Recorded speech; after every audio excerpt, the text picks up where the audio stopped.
I think you got the wrong car. Aurora Valle had only 15 seconds to find the black Uber she'd ordered. She spotted the car and the driver in a suit, thought, how different, and got in. "Hi, thanks for waiting," she mumbled, collapsing from exhaustion onto the leather seat. The driver didn't correct the mistake, figured it was something the boss arranged. He also said nothing when the actual owner got into the car. Rocco Marchetti, the most feared mob boss in New York, expected to find business reports. Instead, he found a student sleeping like an angel, messy hair, book on her lap, soft breathing that made something dead inside him. Breathe again. He should wake her up and kick her out. Instead, he whispered to the driver, "Home, Ivan." And for the first time in years, he smiled. Hi everyone, I'm Lena, the author of this channel, and today I wanted to thank our members. Thank you so much for your support, guys. So if you want to be featured in the next video, answer me below. What do you like most about my stories? I'll be reading all the comments. Chapter 1. The Wrong Car. I just need sleep. Yeah. When I woke up to go to my psychology classes, my eyes burned so badly I could barely keep my eyelids open. The neuropsychology books I carried in my backpack weighed like bricks on my back, and I was absolutely certain my feet were bleeding inside the old sneakers I wore for my double shifts at work. 8 hours serving coffee and sandwiches to grumpy people, followed by 4 hours of intense lectures on human behavior and personality disorders, weren't exactly the perfect recipe for a peaceful night. I saw the black car parked exactly where the app indicated. An elegant sedan with dark windows and shiny paint reflecting the city lights. The driver was wearing a suit, which seemed strange to me for a second, but honestly, I was too tired to question anything that wasn't the distance between me and my bed. I just wanted to get home, take a hot shower, and sleep for about 3 days straight, even knowing that in a few hours, the cycle would start, all over again. I opened the back door and threw myself onto the soft leather seat with a sigh of relief that came from the depths of my soul. The interior of the car smelled like expensive wood and some masculine cologne I couldn't identify, but that definitely wasn't the usual cheap air freshener smell of the Ubers I normally took. I vaguely thought that maybe it was a new car, or that the driver simply had higher standards than average. "Hi, thanks for waiting," I mumbled to the man in the suit in the front seat, without really looking at him, because my eyes were already closing on their own. He didn't answer, but I didn't care. Some drivers were like that, quiet and professional, and at that moment I was grateful for the lack of small talk. I rested my head against the seat, feeling the cold leather against my warm skin, and let my backpack slide from my shoulder to the car floor. The car didn't move. I waited a few seconds, but nothing happened. Maybe he was waiting for another passenger, I thought with my mind already foggy. Or maybe he was checking the GPS. It didn't matter. I was so comfortable there, so absurdly comfortable after a whole day on my feet, that I couldn't muster enough energy to ask what was happening. My eyes closed completely, and I felt the world begin to grow distant, as if I were sinking into warm water. It was the last thing I remembered before blacking out completely. I don't know how much time passed. Maybe minutes, maybe hours.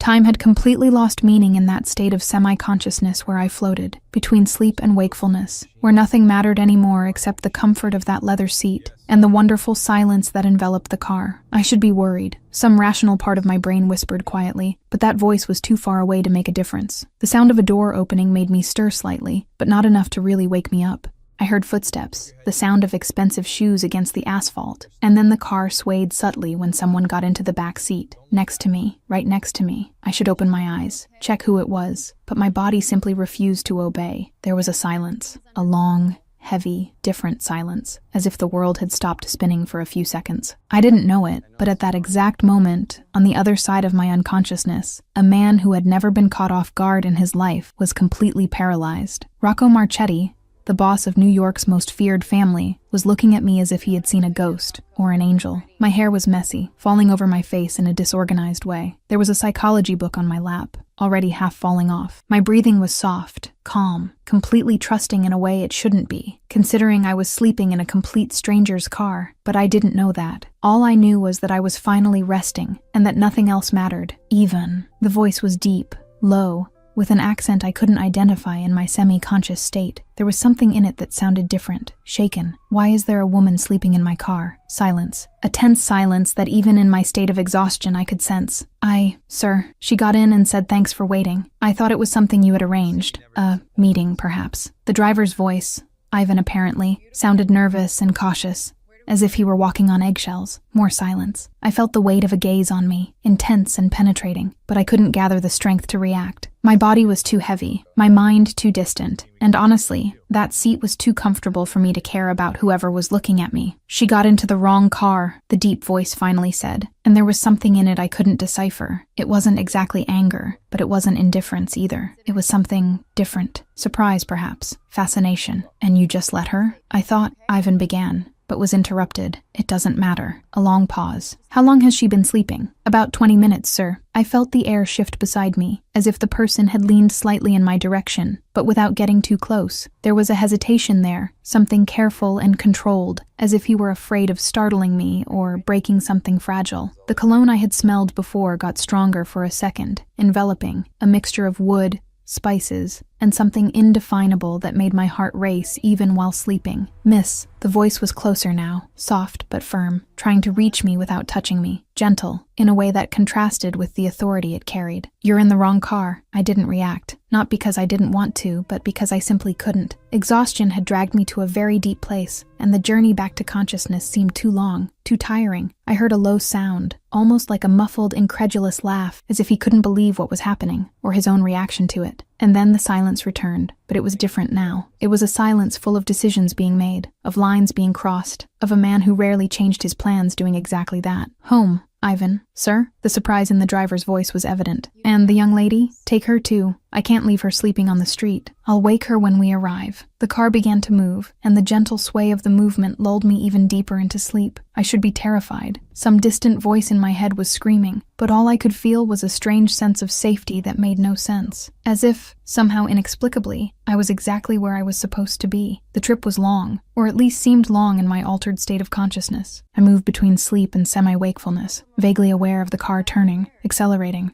stopping at lights, and always, there was that presence beside me, silent, still, but intensely present, as if watching over me, guarding me. At some point, my body simply gave in to gravity and exhaustion. I felt my head tilt to the side, seeking support, and it found something firm and warm, a shoulder. It wasn't the leather seat, it was definitely a human shoulder, broad and solid, covered in fabric that felt expensive to the touch. I should pull away, but instead I nestled closer, seeking the warmth and comfort that support point offered. I heard that sound again, a low laugh, almost inaudible, vibrating through the chest of the person beside me. It wasn't a laugh of mockery or irritation. It was something softer, more genuine, as if something unexpected had happened, and this person didn't quite know how to react, as if, perhaps, it had been a long time since anything had made them truly laugh. "Unbelievable," the voice murmured, so low I almost didn't hear it, but I did, and there was something in that tone, something that made my heart do a strange leap even in my semi-unconscious state. The car continued moving through the night, and I stayed there, sleeping on a complete stranger's shoulder, in a car that wasn't the one I had ordered, going to a place I didn't know. I should be terrified. But all I felt was a strange, deep peace, as if my subconscious knew something my conscious mind hadn't discovered yet, that my entire life had just changed, that I had gotten into the wrong car, and that, somehow impossibly to explain, it was exactly the right car. Destiny really puts us in unbelievable situations to make everything work out, doesn't it? Chapter 2. In the Stranger's Arms.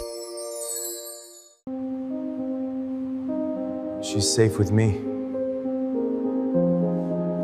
The first thing I registered was movement, a gentle, rhythmic sway, as if I were floating. It wasn't the sway of the car. It was something different, more human, more intimate. My body was suspended in the air, but there was something solid underneath me, holding me firmly. Arms. They were definitely arms. Someone was carrying me. My mind was still too foggy to fully process what that meant. Maybe it was a dream, I vaguely thought. One of those weird dreams you have when you're too exhausted. I dreamed stranger things after double shifts. Once I dreamed my neuropsychology professor was actually a giant cat teaching a class on Pavlovian conditioning. This wasn't that weird. I tried to open my eyes, but my eyelids felt like lead. I managed only a sliver, enough to see blurred lights above me, an immense, glittering chandelier that looked like something out of an old movie. The ceiling was high, with plaster details forming elaborate patterns. Definitely not the ceiling of my tiny apartment, with the water stain I always pretended looked like a cloud. I felt the broad chest I was resting against rise and fall with controlled, deep breathing. There was a scent there, the same wood and spice cologne I'd smelled in the car, but now it was closer, more intense. enveloping all my senses in a way that made my stomach do strange flips. My hands were resting against soft, expensive fabric, and beneath it I could feel solid, defined muscles. How brutamente desse tami levando. The confusion spilled from my mouth before my brain could filter it, mixing Portuguese and thinking out loud in a completely incoherent way. My voice came out thick,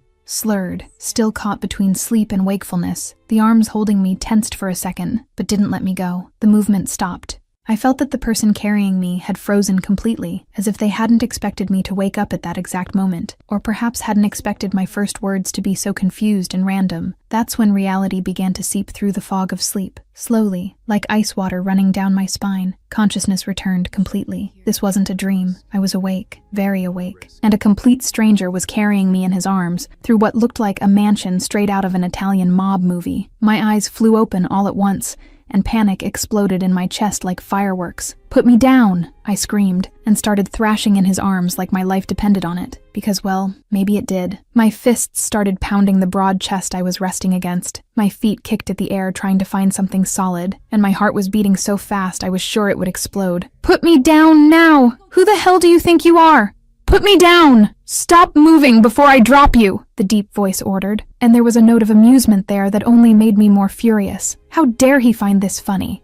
I was obviously being kidnapped, and he was entertaining himself with the situation like it was some kind of private joke. But my punches weren't doing absolutely anything. It was like trying to knock down a concrete wall with my fists. He didn't even seem to feel the blows, and his arms kept holding me with that irritating firmness that made it clear I wasn't going anywhere unless he decided to let me go. Let me go. Let me go now, or I swear I'll scream so loud the entire neighborhood will hear, I threatened, my voice rising an octave with the panic that was starting to take over me completely. "Be my guest. The nearest property is 3 kilometers from here," he responded with that irritating calm, and then finally, he set me down on the cold marble floor. My knees buckled when my feet touched the ground, still weak from exhaustion and the sudden fright, but I managed to stay upright. I took 3 quick steps backward, putting distance between us, and finally got a good look at the man who had carried me here, and my brain simply stopped working for a few seconds. He was tall, very tall. He must have been at least 6 inches taller than me, and I wasn't exactly short. Broad shoulders perfectly filled the dark suit he wore, a suit that was probably custom-made because it fit his body in a way that off-the-rack clothes simply can't. His hair was dark, impeccably cut, with a few strands falling slightly over his forehead in a way that seemed calculated to be casual, but had probably cost a fortune at some fancy salon. But it was his eyes that held me completely. They were dark, so dark they almost looked black under the soft light of the chandelier, and they observed me with an intensity that made something in my stomach tighten. There was something dangerous in that gaze, something predatory and controlled, like a big cat watching its prey but deciding not to attack yet. Just observe, study, wait. His jaw was strong, angular, covered by stubble that gave him a slightly careless air that contrasted with the impeccable elegance of the suit. His lips were slightly curved in something that could be a smile, or perhaps just amusement at my completely hysterical reaction. He was, objectively speaking, the most handsome man I'd ever seen in my life, and that made me even more terrified, because men this handsome were usually dangerous in ways that women like me didn't know how to handle. "Who are you?" I managed to ask, my voice coming out weaker than I would have liked. "Where am I? What do you want from me?" He tilted his head slightly to the side, as if carefully considering how to respond. There was something calculated in every movement of his, each gesture measured and controlled in a way that normal people simply weren't. He moved like someone accustomed to having power, to being obeyed, to never being questioned. "You're in my home," he finally answered, his voice still carrying that accent I couldn't identify. "Italian, maybe? And as for what I want from you, the answer is nothing. Absolutely nothing. Then why did you bring me here?" I shot back, crossing my arms over my chest in a pathetic attempt to seem more confident than I actually felt. "Why were you carrying me around like I was a sack of potatoes?" His lips curved a bit more, and this time it was definitely a smile. A small smile, almost imperceptible, but it was there, and it did strange things to my nervous system that I definitely didn't want to analyze at that moment. "You got into my car by mistake," he explained, and his voice had that soft quality of someone talking to a frightened child or a wild animal, patient, careful. "You fell asleep immediately. I tried to wake you, but you were completely out. I didn't think it was safe to leave you sleeping on the street, so I brought you here. I was going to wake you and have someone take you home, but you woke up first." I processed this slowly, my brain still operating at reduced speed. Wrong car. I had gotten into the wrong car. The Uber I ordered was probably still there waiting, racking up cancellation fees while I slept like an idiot in a stranger's luxury car. "You didn't touch me?" I asked, my voice still loaded with suspicion. My eyes examined him, looking for signs of lies, using everything I'd learned in psychology classes about body language and micro-expressions. "No," he answered, and his eyes met mine with a sincerity that was impossible to fake. "I tried to wake you without touching you. You didn't wake up. The only time I touched you was now, to get you out of the car and carry you in here. And if I wanted to hurt you in any way, I would have already done it. I wouldn't need to bring you to my home, carry you to the living room, and have this conversation." His logic was solid, I had to admit. And something about the way he spoke, his posture, the way he looked directly into my eyes without looking away, told me he was telling the truth. Either he was an extremely convincing psychopath, or he really had no bad intentions. My instinct, trained by years studying human behavior, leaned toward the second option. That's when my stomach decided it was the perfect moment to growl. Loud, embarrassingly loud. The sound echoed through the enormous room like thunder, completely breaking the tension of the moment. I felt my face heat up immediately. Of course, my stomach had to growl right in the middle of a potentially dangerous situation, because 8 hours serving food without being able to eat anything except a stale sandwich on my break was exactly the perfect preparation for being kidnapped by an absurdly handsome stranger. His smile widened, and this time it was genuine. It wasn't condescending or mocking, it was just amused, as if he had just witnessed something unexpectedly charming and didn't quite know how to react. "You're hungry," he observed, and it wasn't a question. It was an obvious statement based on my stomach's loud protest. No, I'm fine," I lied automatically, because accepting food from strangers went against everything my mother had taught me when I was a child. It didn't matter that this particular stranger looked like he'd stepped out of a men's fashion magazine and had a house that was probably worth more than everything I'd earned in my entire life. He raised an eyebrow, clearly not believing me one bit, and honestly, with my stomach growling like that, there was no way to maintain the lie convincingly. "My housekeeper cooks very well," he said, and there was something almost gentle in his voice now. "And I'm sure she prepared dinner.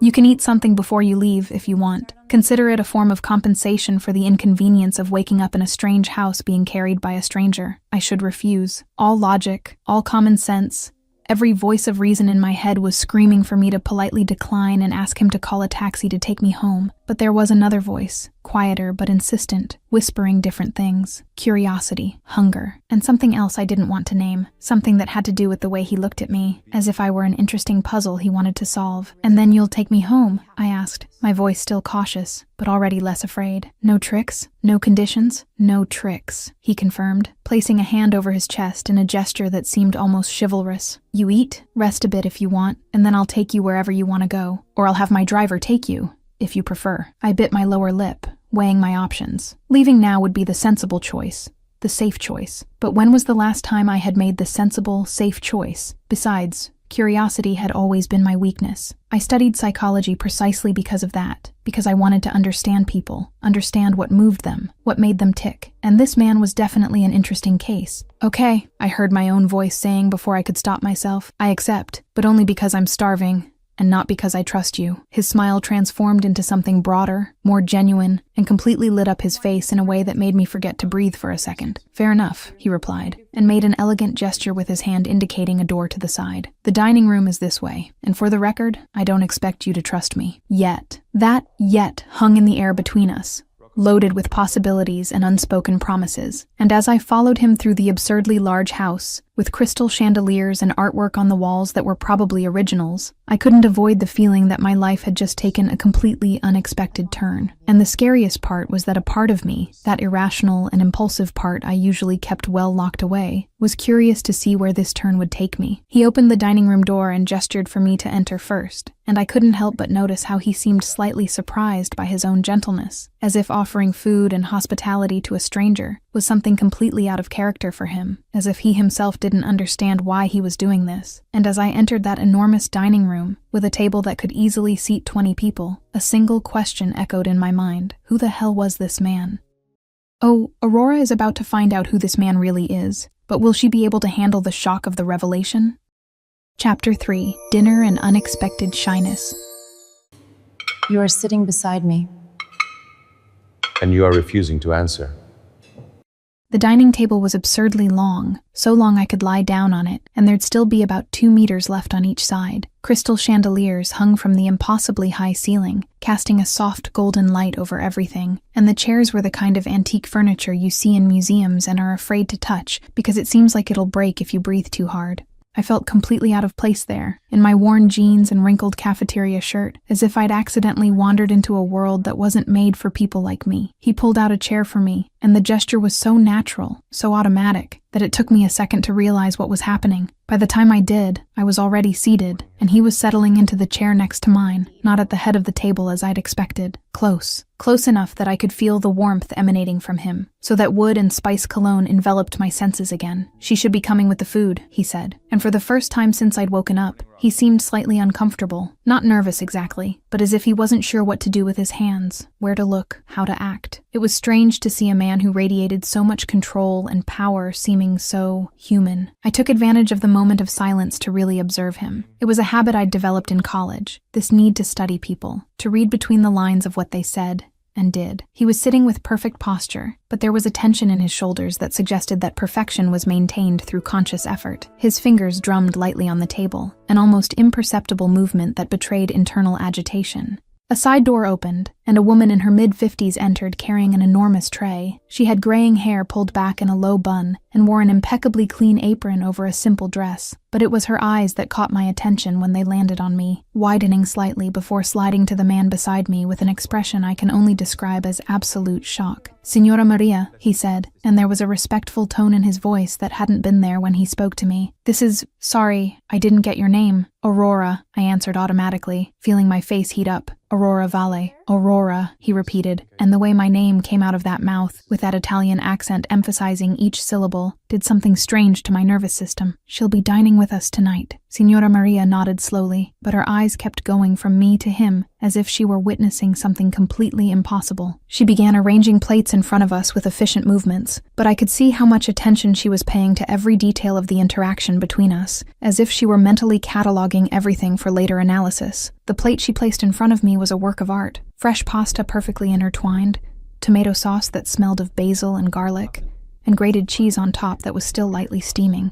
My stomach growled again, this time in pure anticipation, and I had to restrain myself from attacking the food like a starving animal. "Buon appetito," Signora Maria said softly before withdrawing, but not before casting one more significant look at the man beside me, a look that clearly said something like, "We're going to talk about this later." I picked up my fork, but before I could take the first bite, I noticed something. He hadn't taken his phone out of his pocket. There was no phone on the table, no tablet, no electronic devices in sight, and when I looked at him, I saw that all his attention was focused on me, only on me, as if nothing else in the world existed at that moment. This was rare. In my experience, people were always half present, half looking at some screen, always dividing attention between reality and the digital world. But he was completely present, completely focused, in a way that was simultaneously flattering and slightly intimidating. I ate the first bite and almost moaned out loud. The food was absolutely divine, better than anything I'd ever eaten in expensive restaurants on the few occasions I'd been able to afford that luxury. The sauce was perfect, the pasta al dente exactly as it should be, and the cheese melted on my tongue in a way that should be illegal. "Is it good?" he asked, and there was a genuine note of curiosity in his voice. "It's incredible," I admitted, immediately taking another forkful. "Signora Maria is a kitchen goddess," he smiled, and it was that kind of small, satisfied smile of someone who had just received an indirect compliment, as if the pleasure I was feeling from the food somehow reflected on him too. We ate in silence for a few minutes, but it wasn't an uncomfortable silence. It was almost companionable, as if we didn't need to fill every second with empty words. But eventually, my curiosity won out, because it always did. "So," I began, wiping my mouth with the linen napkin that definitely cost more than my entire outfit, "do you make a habit of bringing strangers home for dinner, or am I a special case?" He laughed, a low, genuine laugh that completely transformed his face. The lines around his eyes deepened, and for a second he looked years younger, less burdened by whatever it was that weighed on his shoulders. "You're definitely a special case," he admitted, and there was a raw honesty in those words that caught me off guard. "This isn't something I do. Never have, actually." "Why me then?" I pressed, tilting my head to the side as I studied him. "Why not just wake me up and put me in a taxi?" He was silent for a long moment, his dark eyes fixed on mine, as if trying to find the right answer. Or perhaps trying to decide how much of the truth he wanted to reveal. I don't know, he finally said, and it sounded like a confession. When I saw you sleeping in the car, I should have woken you immediately. It was the sensible thing to do, but you looked so at peace, so calm, and it's been a long time since I've seen anyone like that. There were layers in those words, layers that my psychology-trained mind desperately wanted to unwrap and analyze. But before I could ask more questions, he changed the subject. And you, psychology student who works in a cafeteria and takes Uber late at night, tell me about Aurora Valley. And then I found myself talking about college, about how psychology had always fascinated me because I wanted to understand people, understand what made them tick. I talked about the job at the cafeteria, about how exhausting but necessary it was because scholarships don't pay rent. I talked about Bianca, my best friend who studied medicine and who was probably already worried because I hadn't gotten home. And he listened, really listened. Not just waiting for his turn to talk, but genuinely interested in every word that came out of my mouth. He asked intelligent questions, made insightful observations, and the more we talked, the more I forgot where I was, who he was, how completely surreal this whole situation was. You avoid eye contact when you talk about family, I observed at some point, unable to help myself. It was a professional habit, analyzing body language. You always look away or change the subject quickly. That suggests there's some discomfort or pain associated with the topic. He froze with his fork halfway to his mouth, his eyes widening slightly with surprise. And then, slowly, that smile returned, but this time it was different. It was pure admiration. You really pay attention to everything, don't you? He said, lowering his fork. Most people don't notice these things. I'm a psychology student, I shrugged, but I felt my face heat up under the intensity of that gaze. Analyzing behavior is kind of my job, or will be when I graduate. Fascinating, he murmured, more to himself than to me. You're absolutely fascinating, Aurora Valley. The way he said my name, with that deep voice and that accent, made my stomach tie in knots. And suddenly the air between us seemed thicker, charged with an electricity I didn't quite know how to handle. We eventually finished eating, and Signora Maria returned to collect the plates. She looked at me with an expression that was almost maternal, protective, as if evaluating whether I was good enough to be sitting at that table. And then she looked at him, and the expression changed completely. It was astonishment, admiration, and something that seemed almost like hope. It was wonderful, Signora Maria, I said sincerely. Thank you, she nodded, a small smile touching her lips, and then left the room carrying the plates with her. The silence that followed was different. There was a tension in it now, a mutual awareness that this moment was coming to an end, that soon I would have to leave and return to my normal life, and he would return to his, and we'd probably never see each other again. And from the expression on his face, that slightly uncomfortable tension taking over his perfect posture, I could see he was thinking the same thing. He opened his mouth, closed it, opened it again, and for the first time since I'd met him, seemed genuinely at a loss for words. I should go home, I finally said, breaking the silence because someone had to. It's late, and Bianca has probably already called the police thinking I was kidnapped. Technically you were, he pointed out with a crooked smile. Just accidentally. I laughed, and the sound seemed to break some of the tension. He stood up, and I did the same, smoothing my jeans in a nervous gesture. Ivan can take you, he said, and there was something almost shy in the way he spoke now. Shy. This powerful, controlled man was shy. Wherever you want to go, I nodded, grabbing my backpack that had been carefully placed near the door. We walked together to the entrance, and the silence now was almost painful. I could feel that he wanted to say something, ask something, but the words just wouldn't come. The door opened, and Ivan was there waiting by the black car, the same car where it all began. I took a few more steps toward the exit, but then I turned to look at him one last time. Thank you, I said, and it was sincere, for not leaving me sleeping on the street, for feeding me, for everything. It was my pleasure, Aurora, he replied, and his hands were in his pockets now, his posture slightly tense. I hope that, if you ever, maybe we could, he stopped, clearly frustrated with himself for his inability to form a coherent sentence, and it was so unexpectedly adorable, so completely opposite to the image of absolute control he projected, that I couldn't help but smile. Good night, I said softly, sparing him the embarrassment of continuing to try. And then I turned and walked to the car, feeling the weight of that dark gaze on my back with every step. When I got in the car and Ivan started driving, I looked in the rearview mirror and saw him still standing in the doorway, watching the car drive away. And even when we turned the corner and he disappeared from view, I couldn't get the image of him out of my head. That smile, those eyes, that unexpected shyness, everything about him captivated me. Chapter 4. Reunion at College. Tell me the truth. I wish I wish I could. 3 days. Exactly 3 days had passed since that surreal night, and I still hadn't managed to get that man out of my head. 3 days of classes I barely paid attention to, of shifts at the cafeteria where I served coffee on autopilot, of sleepless nights thinking about those dark eyes and that unexpected shyness when he tried to ask me to stay or to come back, or whatever it was he wanted to ask and couldn't. I didn't even know his name. That's what irritated me the most. How had I spent hours talking to someone, analyzing every gesture, every expression, and completely forgotten to ask something as basic as their name? Ivan had taken me home that night, and I'd been so lost in my own thoughts that I didn't ask him either. Now that mysterious man existed in my mind only as him, a nameless presence that occupied far more space in my thoughts than it should. Earth to Aurora, Bianca's voice cut through the fog of my thoughts. Are you going to eat that toast, or just stare at it until it develops sentience? I blinked, returning to the present. We were sitting at the tiny table in our kitchen, which barely fit 2 chairs, and had a sink that dripped constantly no matter how many times we tried to fix it. My toast was cold in front of me, the butter I'd spread already solidified again into small yellowish lumps. Sorry, I mumbled, picking up the toast and taking a bite without really tasting it. My mind was already wandering again, going back to that enormous dining room, to the way he had looked at me as if I were the most interesting thing he'd ever seen. Bianca was watching me with that expression I knew very well. It was the, I know something's going on, and you're going to tell me now, or I'm going to torture you until you tell me expression. She crossed her arms on the table, leaning forward with her brown eyes shining with curiosity. Okay, that's it, she declared. You've been completely spaced out for 3 days. You haven't paid attention in any class. You burned at least 5 customers' coffee at work, and yesterday, you spent 15 minutes staring at the bathroom wall doing nothing. So spill. Who's the guy? I felt my face heat up immediately. It's not like that. Aurora Vale. I've known you since freshman year, she interrupted, pointing her index finger at me accusingly. I know when you're obsessed with something. And considering you never get like this because of studies or work, it can only be a guy. So, who is he? How did you meet? Is he hot? Why haven't you told me yet? I sighed, knowing there was no escape. Bianca was persistent when she wanted information, and she always wanted information. It was one of the things that made her an excellent medical student, but an absolutely impossible roommate to fool. Remember that night I got home really late? I began,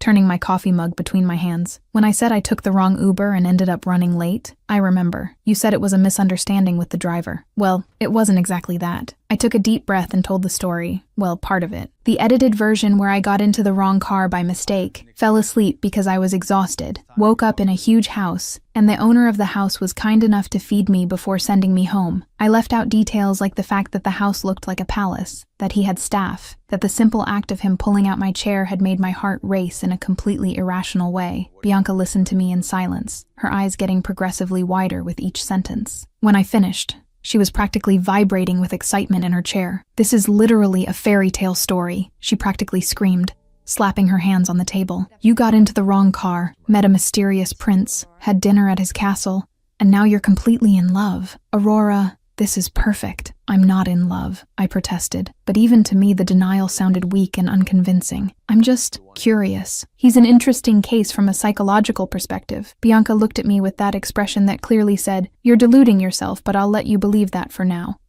Interesting case? Sure. She took a sip of her coffee. And does this interesting case have a name? I don't know, I admitted, and the shame of it hit me again. I forgot to ask. And he didn't introduce himself. You spent hours talking to a guy and didn't find out his name? Bianca laughed.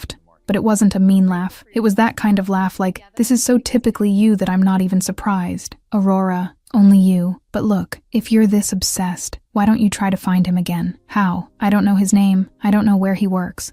I don't have his number. All I know is he lives in a huge mansion somewhere outside the city, and he has a driver named Ivan. You could have at least gotten his number, Bianca reasonably pointed out. I know, but I was so nervous and confused that I just left without thinking straight. I covered my face with my hands, feeling the frustration grow. I'll probably never see him again. It was just one weird night, a random encounter, and now it's over. Hey, Bianca reached for my hand across the table, squeezing gently. If it was meant to be, you'll meet again. The universe has strange ways of making these things happen. I wanted to believe her, but the rational part of my brain, the part that studied probabilities and statistics in experimental psychology, knew that the chances of finding that man again in a city of millions of people were practically zero. The college was particularly crowded that afternoon. It was Thursday, which meant Professor Esposito's lecture on forensic psychology, one of the department's most popular classes. I normally loved this class, the way the professor combined psychological theory with real criminal cases, but today I could barely concentrate. I was sitting on the front entrance steps, taking advantage of the 15 minutes before class started to review my notes, or at least pretending to review them, because actually I was just staring at the words without really processing them, my mind wandering to places it shouldn't. That's when I heard the voice. That voice. Aurora Vale. My heart literally stopped. It wasn't possible. It couldn't be. I slowly raised my eyes from my notes, almost afraid I was imagining things, that my brain had finally succumbed to obsession and started creating auditory hallucinations. But no, he was there, standing on the sidewalk next to a black car I immediately recognized, wearing another impeccable suit, this time dark gray, his eyes protected by expensive sunglasses that hid that intense gaze I'd spent 3 days trying to forget. I stood up so fast that my notes fell to the ground, scattering across the steps. I didn't care. I couldn't care about anything except the fact that he was there, really there, in front of my college as if he'd stepped directly out of my thoughts. What? How? I started, but the words died in my throat. My brain simply wasn't working right. He slowly removed his sunglasses,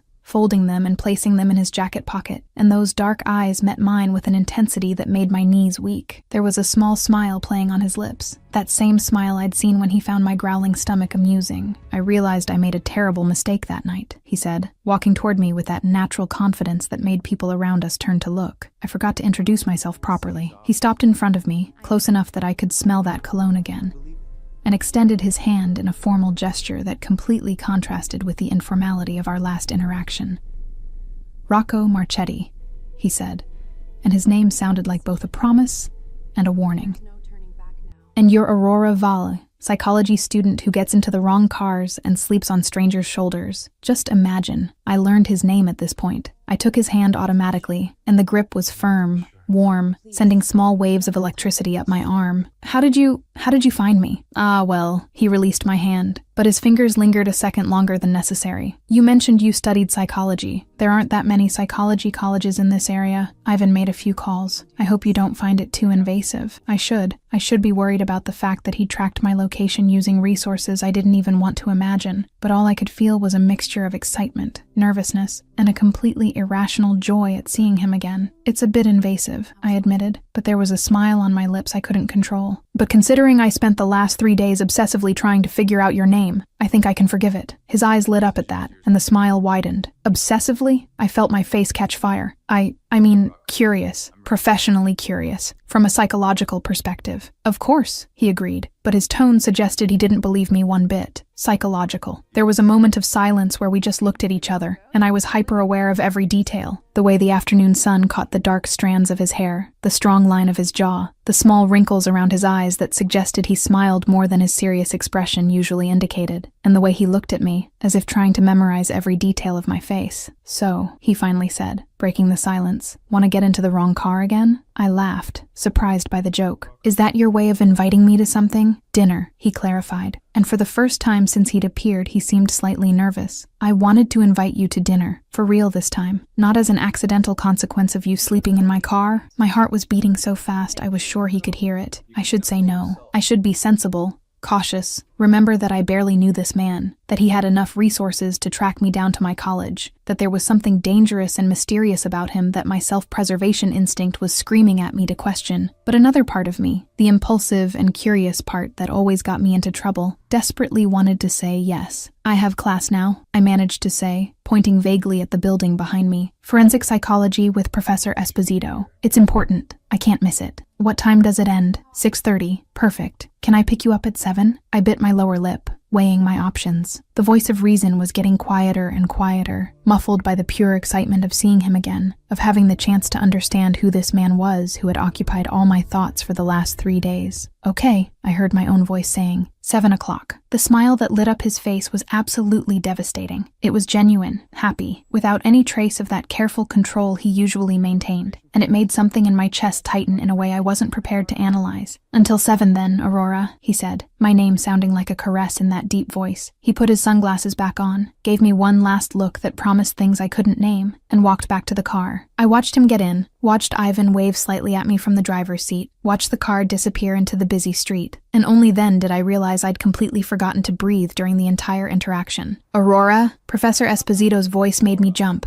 I turned and found him standing on the steps, looking at me with a strange expression on his face. He was a man in his 50s, graying hair, and a posture that suggested years of working heavy criminal cases. "Professor," I greeted, trying to regain some composure. "I was just heading to class." "Who was that man?" he asked, and there was something in his voice that made me pause. It wasn't casual curiosity, it was something more serious, more concerned. "A friend," I answered, not really knowing how to describe Rocco. "Rocco Marchetti." "Why?" Professor Esposito was silent for a long moment, his eyes still fixed on the spot where the car had disappeared. When he finally looked at me, there was a tension in his expression that hadn't been there before. "Just be careful, Aurora," he said softly. "Some friends come with complications you may not be prepared to handle." And then he entered the building, leaving me standing there on the steps, my heart still racing from the encounter with Rocco, but now with a seed of doubt planted in my mind. Who exactly was Rocco Marchetti, and what did Professor Esposito know about him that I didn't? Chapter 5. I was raised this way. And real connection. At 7 o'clock sharp, Rocco was standing in front of the college building, leaning against the black car with a relaxed posture that contrasted with the formality of the navy blue suit he wore.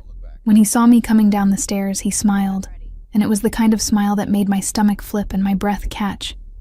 I had run home after class, completely ignored Professor Esposito's curious looks that seemed to carry unspoken warnings, and changed in record time. Bianca had practically thrown me in the shower and chosen my dress, a simple navy blue one she swore matched my eyes, while excitedly yelling about how this was absolutely a fairy tale date. "Punctual," Rocco observed as I approached, and opened the back door of the car for me. "I like that. Psychology student," I replied, trying to sound casual even with my heart beating irregularly. "We learn that punctuality says a lot about respect and consideration. Analyst even when you're not working," he murmured, but there was amusement in his voice. He got in the car after me, and this time sat deliberately close enough that I could feel the warmth emanating from him, so that familiar cologne completely enveloped my senses. The restaurant was exactly the kind of place I expected someone like Rocco to frequent. Discreet on the outside, with just a small gold sign on the door, but absolutely stunning inside. Soft lighting, tables spaced far enough apart to ensure privacy, waiters who moved with a silent efficiency that suggested years of training. The kind of place where you needed to make reservations months in advance, and where the menu prices made you swallow hard. We were led to a corner table, even more private than the others, and I couldn't help but notice how the maitre d' greeted Rocco by name, how the waiters seemed to know him, how everything flowed around us with an ease that only comes from familiarity, and probably a lot of money. "Do you come here often?" I asked, as soon as we sat down, picking up the menu and trying not to show my shock when I saw there were no prices listed. It was never a good sign when prices weren't on the menu. "Occasionally," he replied, but the way the maitre d' had reacted suggested that occasionally was an understatement. "For business meetings mainly, but never for this." "This?" I repeated, raising an eyebrow. "Dinner with someone because I really want to be here," he clarified, and the raw honesty in those words caught me off guard. "Not out of obligation, not for strategy, just because I want to get to know you better." I felt my face heat up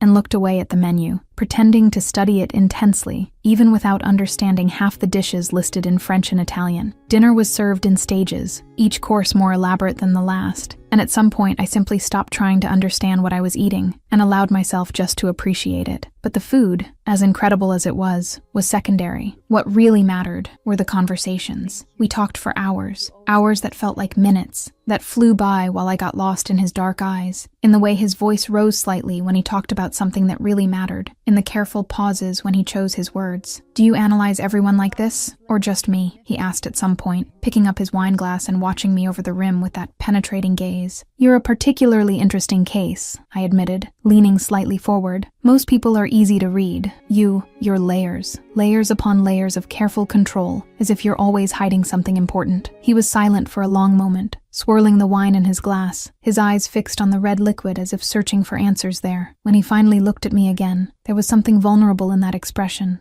that hadn't been there before. "My family is complicated," he said slowly, each word chosen carefully. "Complicated business, complicated expectations, complicated relationships. I grew up learning that showing too much of yourself is a weakness, that control is survival, but control is also loneliness," I observed softly. "When you never let anyone see who you really are, you're alone even when you're surrounded by people." His eyes widened slightly, genuine surprise crossing his features. "How did you—" "Yes, exactly that. You deflect when you talk about family," I continued, unable to stop the analysis now that I'd started. You get tense, choose vague words, change the subject quickly. It suggests trauma, loss, or at least unresolved conflict. And you compensate with excessive control in other areas of your life. You're reading my soul here, Aurora, he said, but there was no irritation in his voice. It was pure admiration, mixed with something that seemed almost like relief, as if finally someone saw him for real, and it was simultaneously terrifying and liberating. It's what I do, I shrugged, but my heart was racing. Or at least it's what I'm going to do when I graduate. Help people understand themselves. And you? He leaned forward too, now so close I could see the small golden flecks in his dark eyes. Who is Aurora Vale when she's not analyzing others? What are your dreams? Your struggles? And then it was me who was opening up. I talked about my mother, who had died when I was 16, leaving debts I was still paying. About my father, who had disappeared long before that, a ghost presence I barely remembered. About how I worked double shifts to pay for college, because education was the only way to break the cycle of poverty that had defined my family for generations. About the constant fear of not being good enough, of failing, of wasting the opportunity that so many sacrifices had given me. Rocco listened to everything without interrupting, his eyes never leaving mine, and when I finished, there was something in his expression that made my chest tighten. It was respect,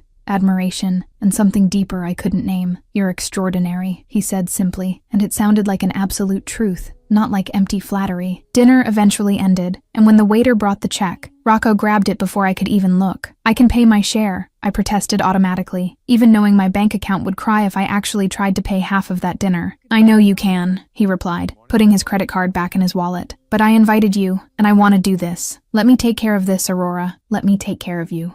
At least for tonight. The way he said it, the sincerity in those words, made any protest die in my throat. I accepted not because I needed to, but because I understood that for him, this was important. It was his way of showing affection, care, attention. Thank you, I murmured, and he smiled as if I'd just given him a gift. The ride back was silent, but it wasn't an uncomfortable silence. It was that kind of companionable silence, where you don't need to fill every second with words, because the simple presence of the other is already enough. Rocco had asked Ivan to give us privacy, so we were sitting in the back seat, close but not touching, just existing in the same space. When we arrived in front of my building, Rocco made no move to let me out immediately. Instead, he turned to me, his whole body oriented in my direction. I don't want this night to end, he admitted, and the vulnerability in that confession made my heart leap. Me neither, I answered honestly. We stayed there talking for hours, about everything and nothing, about books we loved, movies we hated, places we wanted to visit, about philosophy,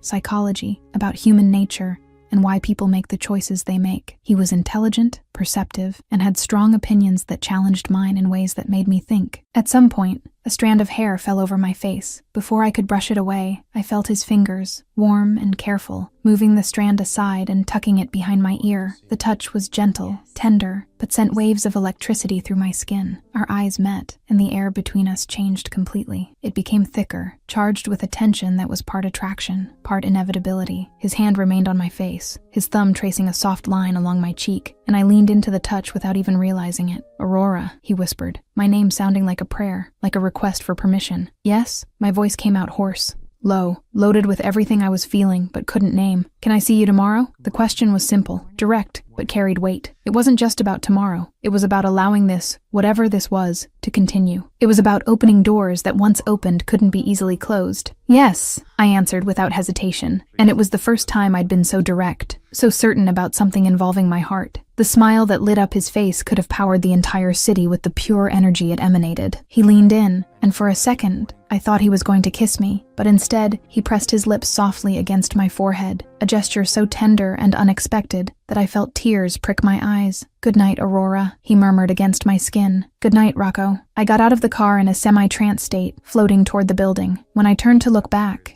he was still there, watching me through the window with an expression that made my heart melt completely. It was only when I got to the apartment door that I saw the curtain moving in the window. The door opened before I could put the key in the lock, and Bianca was there, her eyes shining with pure excitement. Girl! She practically screamed, pulling me inside. You're in love! I saw everything from the window, the way he looked at you, the way he touched your face. Aurora, you're completely, irrevocably, hopelessly in love. And for the first time, I couldn't deny it, because she was right. Chapter 6. I need time. I need time. The following days became a blurred sequence of encounters that seemed straight out of a dream. Coffee in the morning before my classes, where Rocco showed up with fresh croissants from a French bakery I didn't even know existed in the city. Afternoon walks through the park when I had a break from work, where we talked about philosophy, and he attentively listened to my crazy theories about human behavior. Movies at night, where he rented out the entire theater just for the two of us, because this way you can comment on the film without annoying anyone, and I laughed at the absurd extravagance of it all. Bianca was in absolute ecstasy, living vicariously through my dates, and demanding detailed reports every night. I tried to maintain some objectivity, some psychological distance, but the truth was I was falling fast and without any safety net. It was Friday when Rocco picked me up at college with a different proposal. "I thought I'd cook for you today," he said, leaning against the car with that relaxed posture I'd learned to recognize as his version of disguised nervousness. "At my place, if you want, of course. No pressure." My heart immediately raced, going to his house again, but this time not as an accident, not as a consequence of strange circumstances, but as a deliberate and conscious choice. A choice that carried implications I wasn't completely ready to analyze. "You cook?" I asked, buying time while my brain processed the offer. "I have some skills," he replied with a small smile. "Nothing compared to Signora Maria, but I can make something edible." The way he said it, with that smooth confidence mixed with a hint of uncertainty, as if he really cared about my answer, made my decision for me. "Okay," I agreed, and the smile that lit up his face was worth any hesitation I'd felt. His house was exactly as I remembered, imposing, luxurious, full of expensive details that screamed money and power. But this time, as Ivan drove through the enormous gates and up the circular driveway, I didn't feel the shock of the first time. I felt only a deep curiosity about the man who lived there, about the dissonance between the ostentatious environment and the gentle man who brushed hair from my face with careful fingers. "How many cars do you have?" I asked when we passed a garage where I could see at least 6 different vehicles, all obviously expensive and impeccably maintained. Rocco laughed, that low laugh I'd learned to love. "A few, for different occasions." "Different occasions," I repeated, shaking my head in disbelief. "Most people have 1 car, maybe 2 if they're really lucky." "And how many books do you have?" he countered, arching an eyebrow in amusement. I stopped, considering. My tiny apartment was practically sinking under the weight of books I'd accumulated over the years. Psychology books, novels, biographies, philosophy, stacked on every available surface because I didn't have money for proper bookshelves. "Touché," I admitted with a smile. "Everyone has their extravagances." "Exactly. I have cars, you have books. We're not so different." But we were. Obviously we were. His few cars were probably worth more than everything I'd earn in my entire life. But the way he said it, as if he really believed our differences were superficial, made something in my chest tighten. The mansion's kitchen was the size of my entire apartment. Stainless steel appliances that looked like they came out of a design magazine, marble countertops that probably cost more than 4 years of my college tuition, and a center island where Rocco had already started arranging ingredients. "You're really going to cook?"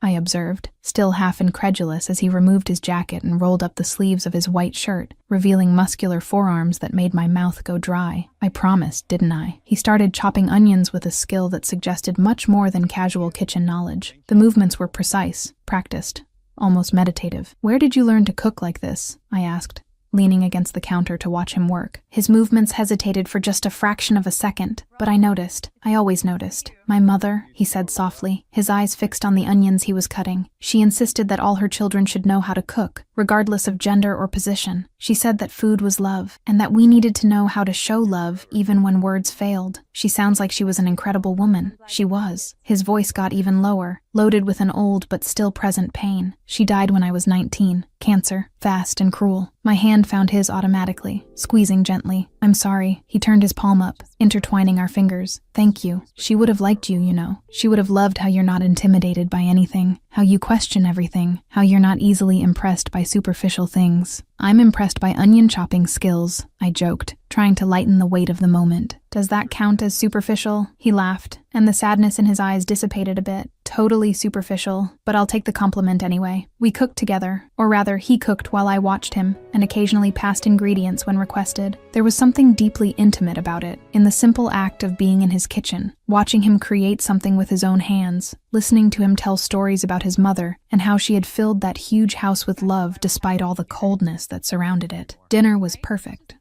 Fresh pasta he'd made from scratch, sauce that smelled of basil and ripe tomatoes, and a simplicity in the presentation that contrasted beautifully with the elaborate dinners at the expensive restaurants we'd been frequenting. We ate in the kitchen, not in the formal dining room, sitting side by side at the center island with wine glasses and conversations that flowed as naturally as breathing. And at some point between dessert and the second glass of wine, I realized I had stopped trying to analyze what was happening. I had stopped questioning, maintaining professional distance, protecting my heart. I was just feeling. When we finished, Rocco took my hand and guided me out of the kitchen, up a wide marble staircase I hadn't seen the first time. My heart was beating irregularly, aware of where this was leading, aware that I was about to cross a line that couldn't be uncrossed. Aurora, he stopped in front of a door, turning to face me. His eyes were dark, intense, but there was an unspoken question there, an offer to back away if I wanted to. If you don't want, I placed my finger on his lips, silencing the words. I want to, I whispered, and it was the purest truth I'd ever spoken. The room was large, dominated by an enormous bed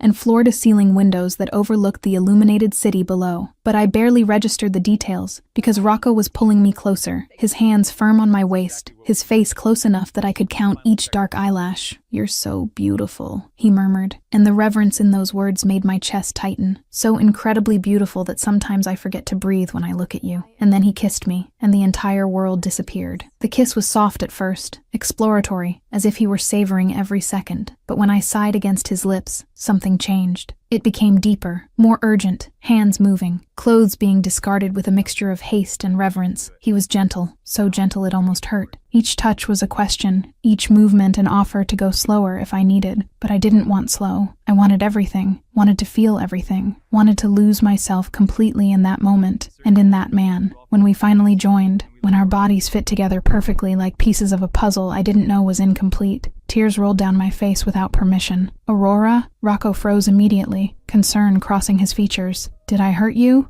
No, I managed to say, pulling him closer. "It didn't hurt. It's just that I've never felt this before. Never felt anything even close to this." His eyes widened, and then he was kissing the tears from my face, murmuring words in Italian I didn't understand, but that sounded like promises and declarations. "Me neither," he confessed against my skin. Never like this. Never you." And then there were no more words, just sensations, just the deep and overwhelming connection that consumed us completely. I woke up to sunlight streaming through the enormous curtains, warming my bare skin. It took a few seconds to remember where I was, to process the weight of Rocco's arm around my waist, the way my body was perfectly nestled against his. I turned carefully, not wanting to wake him, and just watched. He looked younger sleeping, the tension lines that usually marked his face softened by sleep, dark hair messy in a way that made my fingers tingle with the urge to touch it. Analyzing me again, the husky voice made my eyes jump to his, which were open, and watching me with a mixture of amusement and tenderness. "Always," I admitted without shame. "You're my favorite case study," he laughed, pulling me closer and pressing a kiss to my forehead. Coffee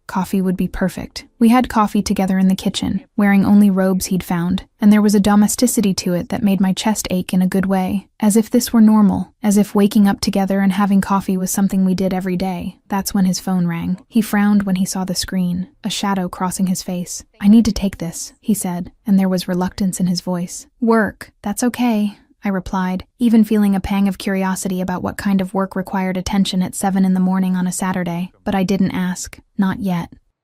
Chapter 7.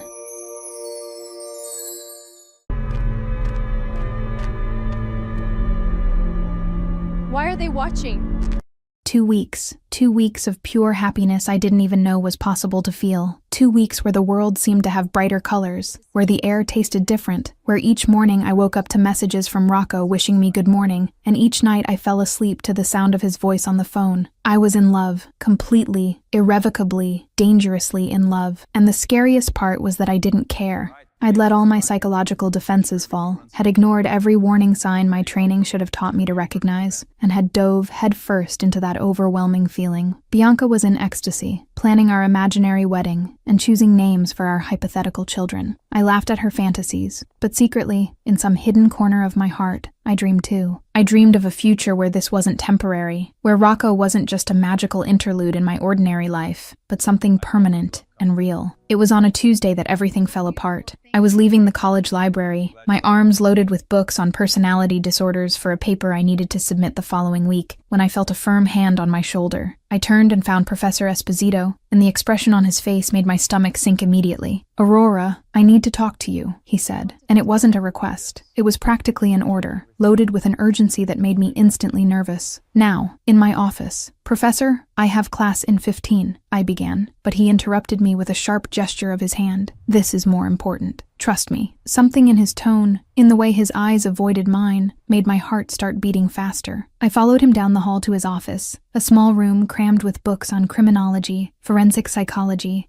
serial killer case studies, and criminal profiles. The door closed behind us with a final click that sounded like a sentence. "Sit down." He indicated the chair in front of his desk, and there was something heavy in his expression that made my skin tingle with apprehension. I sat down slowly, placing the books on the floor beside me. My hands were sweaty, my heart beating irregularly, and I had no idea why. I just knew something was wrong. Very wrong. Professor Esposito opened a drawer and pulled out a manila folder, placing it on the desk between us. His fingers drummed on the surface for a moment, as if gathering courage, and then he opened it. "Do you recognize this man?" he asked, turning the folder so I could see. It was a newspaper photo. Rocco, wearing a dark suit, leaving a courthouse. The headline above the photo said something about charges being dropped due to lack of evidence, but I could barely focus on the words because I was too busy trying to understand why Professor Esposito had a photo of Rocco. Yes, that's Rocco," I answered slowly, my voice sounding strange to my own ears. "Why do you have a photo of him?" "Rocco Marchetti," Professor Esposito said, and there was a weight in that name that hadn't been there when Rocco had introduced himself to me. "Do you know who he is, Aurora? Really?" He works with family business," I replied, and the words sounded weak even to me. I'd asked so little about his work, so little about his life beyond what we shared. I'd been so lost in the bubble of our connection that I hadn't questioned, hadn't investigated, hadn't done any of the things a good psychology student should do. Professor Esposito pulled out another photo. This was surveillance footage, grainy and in black and white. Rocco entering a building that looked like a nightclub.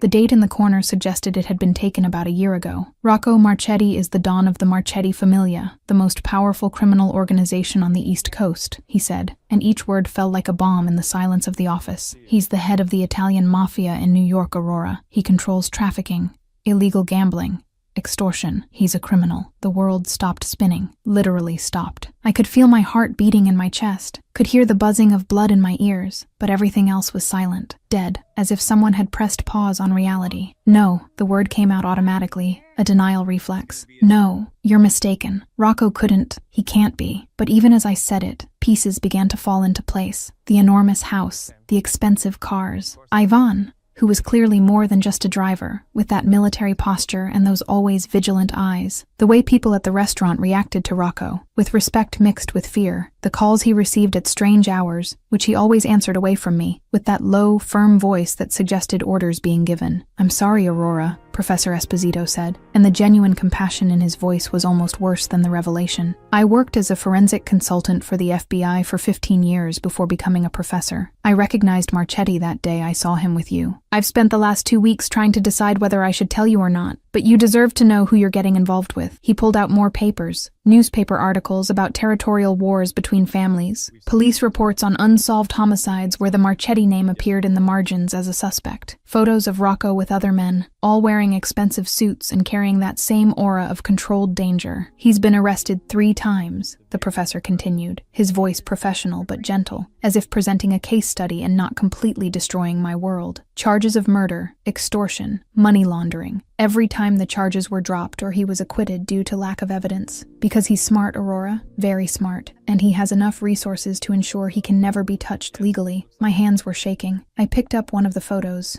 studying Rocco's face in it. It was the same face that had smiled at me so tenderly, the same eyes that had looked at me as if I were the most precious thing in the world, the same mouth that had kissed every inch of my skin and murmured promises in Italian. How could he be the same person? How could the gentle man who had cooked for me, who had talked about his mother with tears in his eyes, who had held my hand as if it were made of glass, be a mobster, a criminal, someone who killed people? "Did he hurt you?" the professor asked softly. "Are you in danger?" "No," I answered automatically, and it was true. Rocco had never hurt me, had never even raised his voice at me. He'd always been gentle, considerate, respectful. But how could I trust that memory now? How could I trust anything? Did he tell you about what he does? No, the word came out as a broken whisper. He said he worked with family business, that it was complicated. I didn't press. I should have pressed. This isn't your fault, Aurora. Professor Esposito leaned forward, his eyes meeting mine with compassionate intensity. Men like Marchetti are masters of manipulation. They know exactly what to say, how to act, to make people believe them. You're not the first intelligent person to be fooled by someone like this, and unfortunately you won't be the last. But I should have known. That's what killed me. I studied human behavior. I learned to read signs,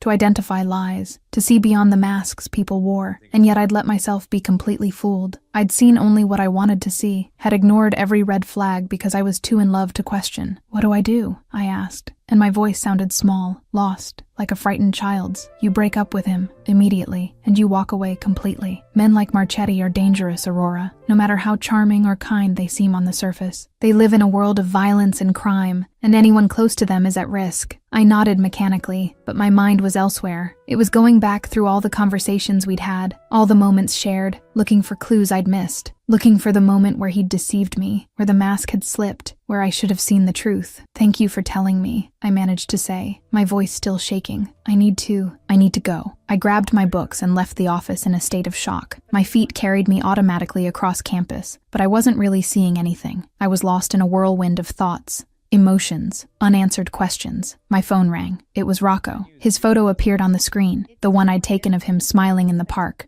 with sunlight making his eyes shine. I looked at it for a long moment, then hung up without answering. He called again, and again, and again. On the fifth call, I answered. Aurora, thank God. His voice was loaded with relief. Are you okay? Why didn't you answer? We need to talk. I cut him off, and my voice came out colder than I intended, firmer. Now, there was a pause. What happened? You know what happened. Where are you? At the house. Aurora, what? I'm coming over, and you're going to tell me the truth, the whole truth. I hung up before he could respond. The trip to his mansion was the longest of my life. I took an Uber, a real one this time, and sat in the back seat with clenched fists, trying to control the storm of emotions threatening to consume me. Anger, betrayal, pain, fear, all mixed in a tight knot in my chest that barely let me breathe. Rocco was waiting at the door when I arrived. No jacket, just tailored pants and a white shirt with rolled-up sleeves, and the expression on his face when he saw me was pure concern. He took a step toward me, his hands automatically reaching out, but I backed away. Don't touch me, I warned, and the pain that crossed his face when he heard that almost made my resolve waver. Almost. Aurora, please, tell me what happened, he pleaded, and his hands fell to his sides, helpless. Is it true? My voice trembled despite my efforts to keep it steady. Are you Rocco Marchetti?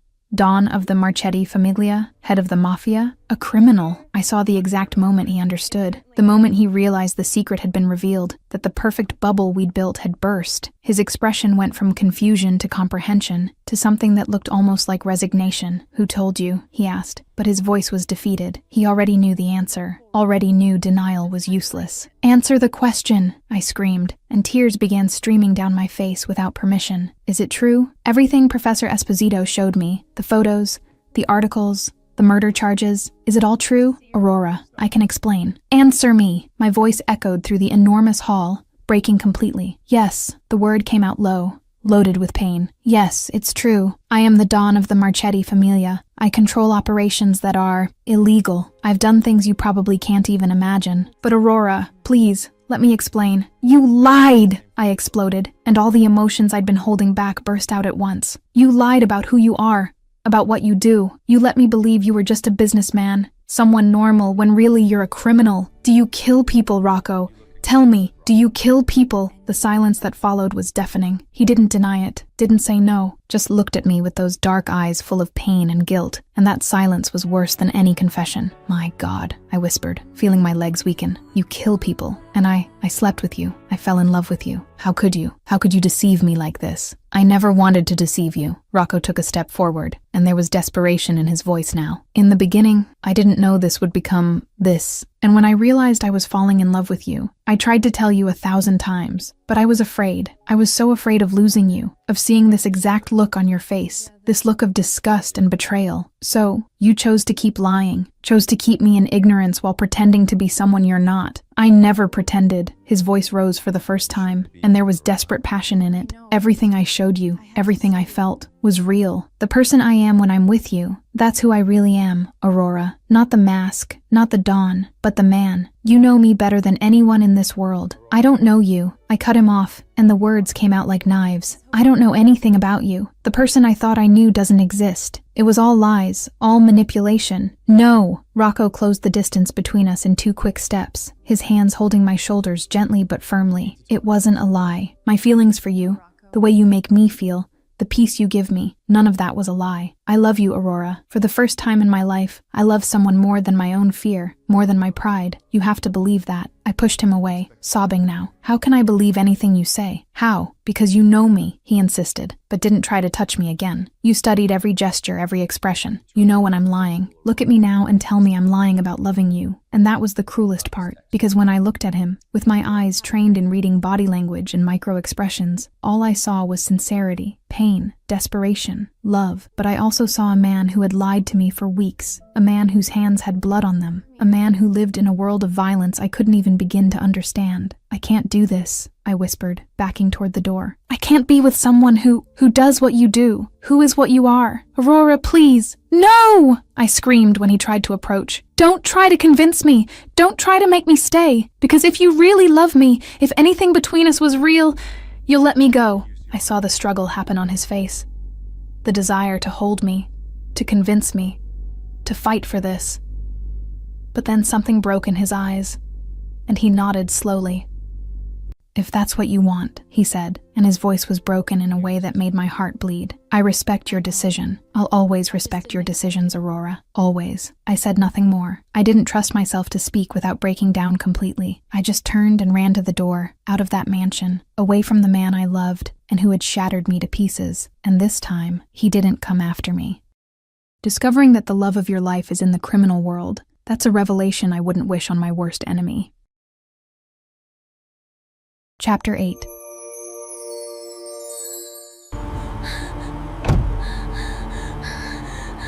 Let her go. 504 hours since I left Rocco's mansion and felt my heart shatter into 1,000 pieces on the marble floor of that grand entrance. I'd counted every second, every interminable minute where my body functioned on autopilot, while my mind was stuck in that moment, in that look of absolute pain on his face.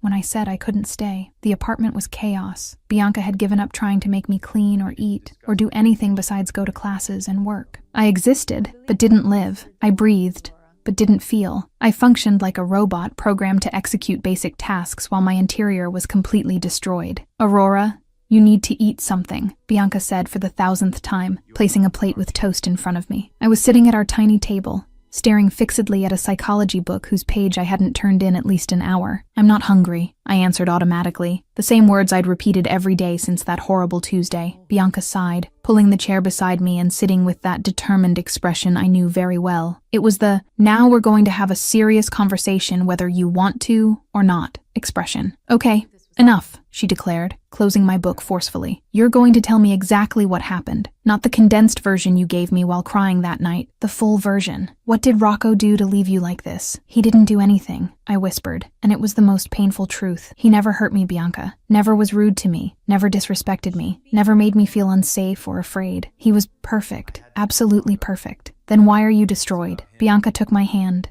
squeezing gently. Why did you break up with him if he was so perfect? I took a deep breath, feeling tears burn my eyes again. I'd cried so much in the last few weeks I didn't think I had any tears left, but apparently my body had an infinite supply of them. Because he kills people, Bianca. The words exploded from me, loaded with all the pain and confusion I'd been holding in. He's the head of the Mafia. He controls crimes, trafficking, violence. The hands that touched me so gently, that cooked for me, that held my face as if I were precious. Those same hands have blood on them, and I don't. I don't know how to process that, how to reconcile the man I met with the criminal he is. Bianca was silent for a long moment, processing. I could see thoughts passing across her face, the way she was trying to understand, trying to find the right words. Did he tell you this? She finally asked. No, Professor Esposito told me, showed me photos, articles, evidence. And when I confronted Rocco, he admitted everything, didn't deny anything. I wiped the tears with the back of my hand. He said he loves me, that everything between us was real. But how can it be real when he lied about who he is? Aurora, Bianca began, but was interrupted by a loud knock on the door. We frowned, looking at each other. We weren't expecting anyone, and deliveries usually rang the building buzzer. They didn't knock directly on the apartment door. Bianca stood up and went to the door, looking through the peephole. "It's a woman," she whispered to me. "Blonde, elegant, looks rich. Do you know anyone like that?" I shook my head no, my heart accelerating with apprehension. Bianca opened the door cautiously, leaving the security chain fastened. "Can I help you?" she asked politely. "I'm looking for Aurora Valle." The voice that came from the other side was soft, cultivated, the kind of voice that comes from years of diction classes and expensive private schools. "I need to talk to her about Rocco Marchetti." My whole body froze. I signaled for Bianca to open the door, and she hesitated only a second before removing the chain.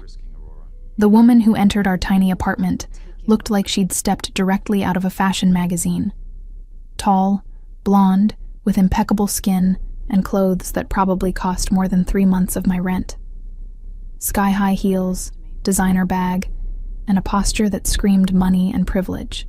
She looked around the apartment with an expression that tried to be neutral, but clearly registered every detail of our relative poverty. "Aurora Valle?" she asked, her blue eyes finding mine. "Yes," I replied, standing slowly. "Who are you?" "Giorgia Di Berardino," she introduced herself, extending a perfectly manicured hand. "Friend of the Marchetti family. May I sit?" Bianca and I exchanged glances, but I nodded to the empty chair. Giorgia sat with studied grace, crossing her legs and placing her bag on her lap. "Why are you here?" I asked directly, having no patience for social games. "Because Rocco has been different since you two broke up," she said, and there was something in her tone I couldn't identify. "And I thought you should know some things about him, things I'm sure he didn't tell you." "I already know enough," I replied coldly. "I know he's a criminal, that he runs the Mafia, that he—" "You don't know anything," Giorgia interrupted me, and now there was a thread of steel in her soft voice. "You knew Rocco for a few weeks. I've known him for years. Years, Aurora. And I can tell you that the man you think you know isn't real." I felt my stomach tighten. "What do you mean?" Giorgia leaned forward, her blue eyes fixed on mine. "Rocco Marchetti is one of the most dangerous men on the East Coast. He's not just the head of the Mafia. He's brutal, ruthless. I've seen him order executions of people who disrespected him. I've seen him torture informants who tried to betray him. He has no conscience, Aurora. No remorse." Her words were like knives, each one cutting deeper. But something about the way she spoke, the almost imperceptible satisfaction in her eyes when she saw my reaction, made my psychologist instinct sound alarms. "I saw the way he looks at you in the photos," Giorgia continued, pulling her phone from her bag and showing me images that had clearly been taken without our knowledge. Rocco and me in the park, laughing, at the restaurant, leaning toward each other, in front of the college, him touching my face. He's good at this, you know, at making women think they're special, that they're different from the others. "I am different." The words came out before I could stop them. Giorgia laughed, and the sound was icy. They all thought the same thing. "You think you're the first? Please. Rocco has a new woman every few months. He gets bored quickly, Aurora. You were just another diversion, a distraction from his violent world. And when he got tired of you, as he always does, you would have been discarded like all the others. Get out." Bianca stood up abruptly, her voice cutting. "Now." Giorgia stood gracefully, smoothing her skirt. "I just came to give a friendly warning. You made the right choice breaking up with him, Aurora. Men like Rocco Marchetti destroy everything they touch. It's better you found out now before it was too late." She walked to the door but stopped in the doorway, turning to give me one last look. "And just so you know, he's already dating other people. Life goes on for him. It always does." The door closed behind her, and I collapsed back into the chair. Bianca was at my side instantly, her arms around me while I sobbed. "Don't believe her," Bianca whispered fiercely. "Aurora, that woman is poisonous. Everything she said was to hurt you. But what if it's true?" I whimpered. "What if I really was just another one? What if he's already forgotten about me while I'm here dying inside? Then why does he call every day? Why does he send messages you don't answer? Why has Ivan shown up here 3 times asking you to talk to him?" Bianca held me by the shoulders, forcing me to look at her. "That's not the behavior of someone who's moved on, Aurora." I wanted to believe her, desperately wanted to believe, but Georgia's words had planted seeds of doubt that grew like weeds in the already devastated garden of my heart. What I didn't know was that on the other side of the city, in a dark office overlooking the illuminated skyline, Rocco Marchetti was sitting alone, a half-empty bottle of whiskey on the desk in front of him, and red eyes that hadn't seen adequate sleep in weeks. Ivan was at the door, watching his boss with growing concern. He'd seen Rocco go through territorial wars, betrayals, devastating losses, but he'd never seen him like this, so completely destroyed. "Dawn," Ivan said softly, "you need to rest." "She won't answer my calls," Rocco said, his voice hoarse from disuse. "Won't respond to messages. It's like I ceased to exist for her. She needs time." "What if time isn't enough? What if I've lost her forever, Ivan?" The driver had no answer for that. He just watched as his boss, the most powerful man he knew, slowly fell apart for love of a psychology student who had gotten into the wrong car and changed everything. Chapter 9. Choose who you are.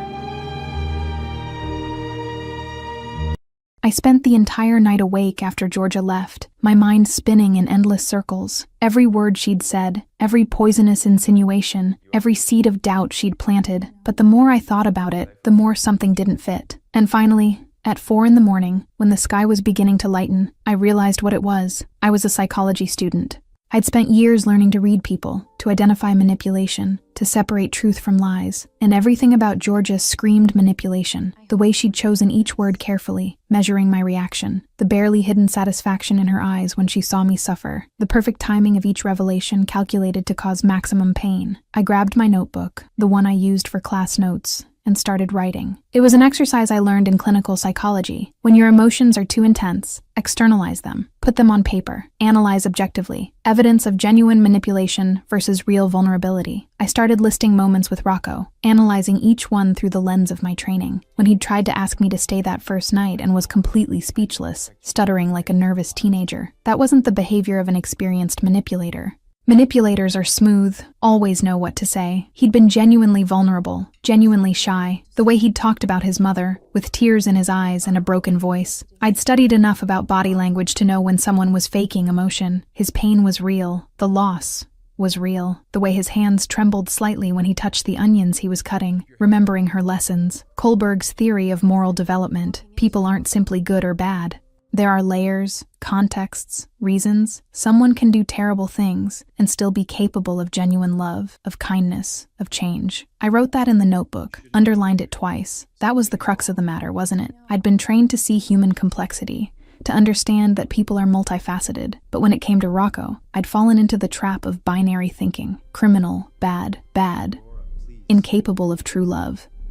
But was it really that simple? I remembered a case we studied in forensic psychology, a man who had grown up in an organized crime family, who had been conditioned from childhood to see violence as a solution, who had never known another path. That didn't justify his actions, but it provided context, and context mattered in psychology. My phone vibrated. A message from an unknown number. I opened it and felt my stomach sink. It was Georgia again. This time, they were links to articles about specific cases. A man found dead in the Hudson River. Connections to Marchetti territory. A witness who had disappeared before being able to testify against the organization. A warehouse fire that killed 3 people, suspected of being orchestrated. Still think he's the gentleman you met? This is who Rocco Marchetti really is. I looked at the evidence, feeling nausea rise in my throat, but then I forced my mind to work clinically, analytically. Georgia was escalating her efforts. Why? If Rocco had really already moved on, if I really was just another disposable distraction, why was Georgia so invested in ensuring I stayed away from him? Hypothesis. Georgia wants Rocco for herself. Her obsession isn't about protecting me, it's about eliminating competition. I wrote that in the notebook too, and the more I thought about it, the more it made sense. The way she'd talked about him with such familiarity. I've known him for years. The way her eyes shone when she said his name. The satisfaction when she saw my pain. She wasn't warning me. She was pushing me away. But that didn't change the facts. Rocco was who he was, did what he did. The evidence was real, even if Georgia's motives were questionable. The question was, had he shown real vulnerability with me, or had I only seen what I wanted to see? I closed my eyes, forcing my mind to revisit each interaction with brutal honesty. The first night, when he took me home instead of waking me up and sending me away. No strategic gain in that, just impulsive kindness. The dinner, where he went without his phone for the first time in years, according to Signora Maria. The genuine shyness when he tried to ask me to come back. The way he cooked for me, sharing painful memories of his mother. Preliminary conclusion. The vulnerability seemed genuine, but genuine vulnerability doesn't cancel out criminal actions. So the real question wasn't whether he loved me. The question was, could I love someone whose hands had blood on them? Could I accept his moral complexity? Or did I need someone perfectly good? And honestly, I didn't know the answer. 3 days later, I received another package from Georgia. This time they were surveillance photos, copies of police reports, evidence she clearly had access to through her connections, and each piece was more brutal than the last. I looked at everything, forcing myself not to look away. If I was going to make a decision about Rocco, it needed to be with completely open eyes. I couldn't hide from the truth of what he was, what he did. That's when I realized I was processing secondhand information. I was letting other people, Professor Esposito,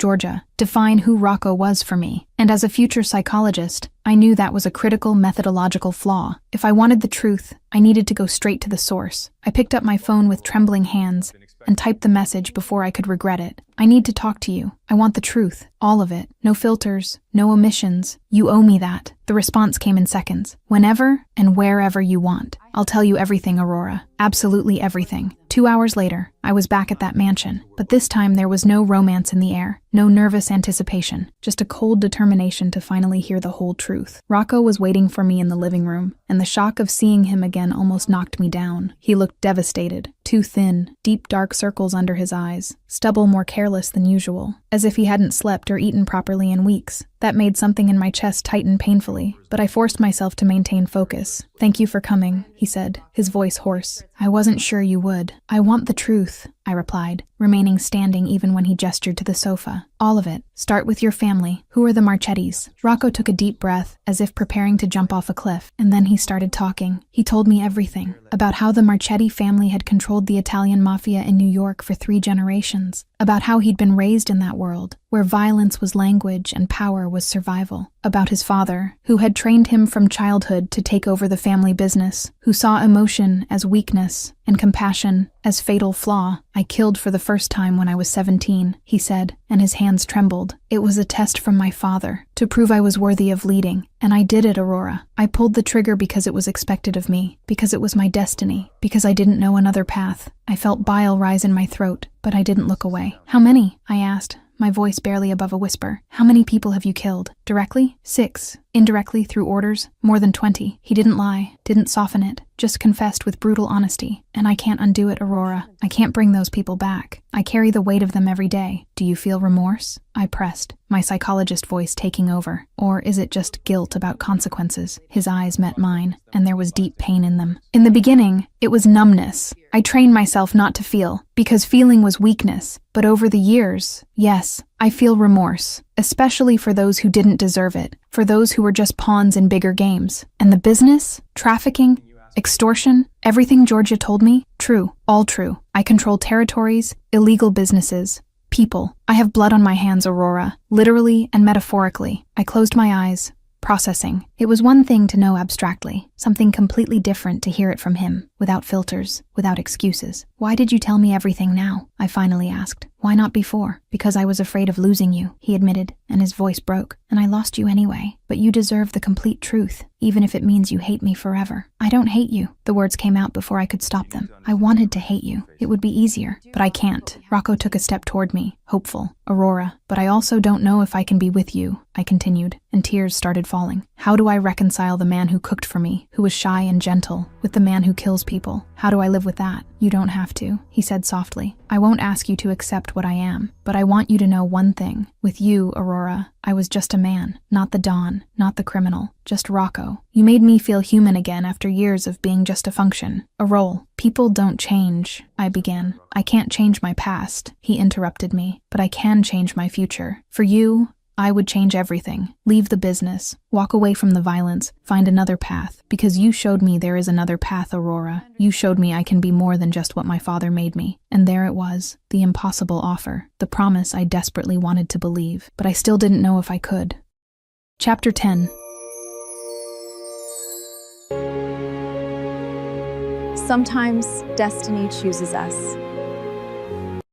I left the mansion without giving Rocco an answer. I needed time, space, air to think. He didn't try to stop me, just watched me go with those dark eyes full of pain and cautious hope. Ivan drove me home in silence, respecting my need for quiet. But in the following days, I noticed something strange. Men in black cars parked near my college. Unfamiliar faces appearing in the same places I was, always keeping their distance, but always present. At first I thought I was being paranoid, but my instinct insisted something was wrong. It was on a Thursday, leaving the library at night, that everything exploded. It was dark, the parking lot practically empty. I'd stayed late studying, reviewing material for final exams. My footsteps echoed on the concrete as I walked toward the bus stop, my backpack heavy on my shoulders. "Aurora Vale?" A male voice came from the shadows. I turned and saw 3 men approaching. I didn't recognize any of them, but the way they moved, with predatory intent, made every alarm in my body go off. "Who wants to know?" I asked, trying to keep my voice steady while my hand searched for the pepper spray in my bag. "Someone who wants to give you a message," the one who seemed to be the leader said, and there was something cruel in his smile. "You should have stayed away from Rocco Marchetti when you had the chance." My blood ran cold. Before I could react,